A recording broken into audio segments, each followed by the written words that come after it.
पालक को बॉयल कर दिया है और इसके साथ मैंने चने की दाल जो है वो भिगो के रख ली थी। तो आज बनेगी पालक चने की दाल की सब्जी। सुनने में थोड़ा अजीब लग रहा है ना। और दूध भी उबल चुका है, बर्तन पड़े हैं, सर्दी बहुत ज़्यादा है, धोने के लिए सोच रही हूँ धोऊं ना धोऊं क्या करूँ, लेकिन धोने तो पड़ेंगे, इसलिए मैंने गीज़र कर दिया है ऑन, क्योंकि बिना गर्म पानी के कब बर्तन धोने, ओ माय गॉड। लेकिन इसके साथ साथ क्योंकि बच्चे सो गए थे, सोचा थोड़ा सा बेड समेट लिया जाए दूसरे कमरे का। बच्चे सो रहे थे आराम से, इसलिए मैंने जल्दी जल्दी से बेड को समेटा, क्योंकि ये बहुत ज़रूरी, क्योंकि अगर बेड जो है वो बिखरा हुआ होता है तो मुझसे जो है वो सहन नहीं होता। तो पूरा का पूरा बेड जो है वो अच्छे से तैयार कर दिया, रेडी कर दिया। देखो कितना सुंदर लग रहा है ना। लेकिन ये बस थोड़ी देर का ही है, क्योंकि बच्चों के उठते ही फिर से हो जाएगा।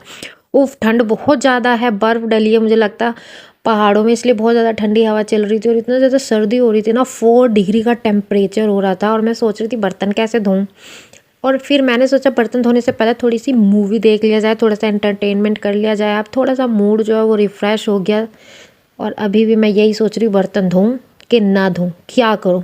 तो मैंने अंदर और आत्मा और पूरा मन का संगम करके, अपनी आत्मा को झंझोड़ के, और जो मुश्किल से मैंने अपने आप को उठाया और खुद को तैयार करके फाइनली मैं पहुंच गई हूँ किचन में।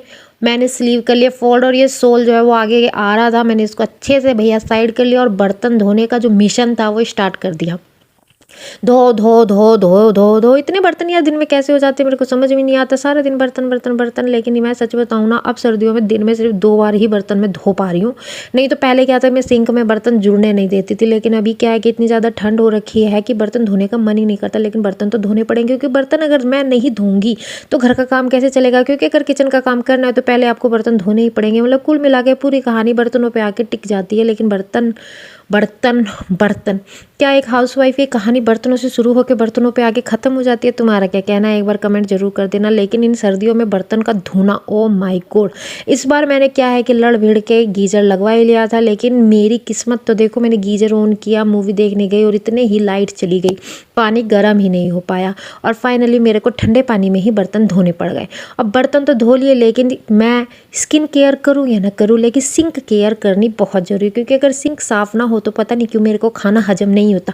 खाना बनाने के लिए मैं डिले कर सकती हूँ, लेकिन सिंक साफ़ करने के लिए बिल्कुल डिले नहीं कर सकती। जैसे ही बर्तन धोंगी वैसे ही सिंक को हर बार उतनी ही बार साफ़ करूँगी।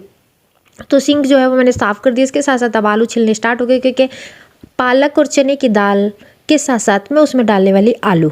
थोड़ा सा सुन के बड़ा अजीब लग रहा हो, लेकिन मैं सच बताऊँ ना, सच बताऊँ, ये जो रेसिपी है ये इतनी टेस्टी बनती है ना, इतनी अच्छी लगती है ना, मैं क्या बताऊँ, इतना डिलीशियस, खाए जाओ, मतलब इतना ज़्यादा टेस्टी। देखो पनीर के साथ तो मैं इसका मुकाबला कर नहीं सकती, जैसे पालक पनीर का टेस्ट होता है। लेकिन हाँ, पनीर की जगह अगर आलू डालोगे इसी रेसिपी में तो इसका टेस्ट जो है वो दोबारा मतलब एनहेंस हो जाता है। इतना ज़्यादा टेस्टी लगता है कि भैया पूछो मत। ये पालक आलू की रेसिपी मैं इन सर्दियों में कई बार ट्राई कर चुकी हूँ। अब इसके बाद आटा गूँथने लगा, क्योंकि अगर सब्जी है तो रोटियाँ तो बनेगी बनेगी, क्योंकि मेरे हस्बैंड को तो वैसे भी रोटियाँ ही ज़्यादा पसंद हैं। और खाना हो गया तैयार। ये जो दूसरी कटोरी में ये मैंने बनाई थी रस की खीर।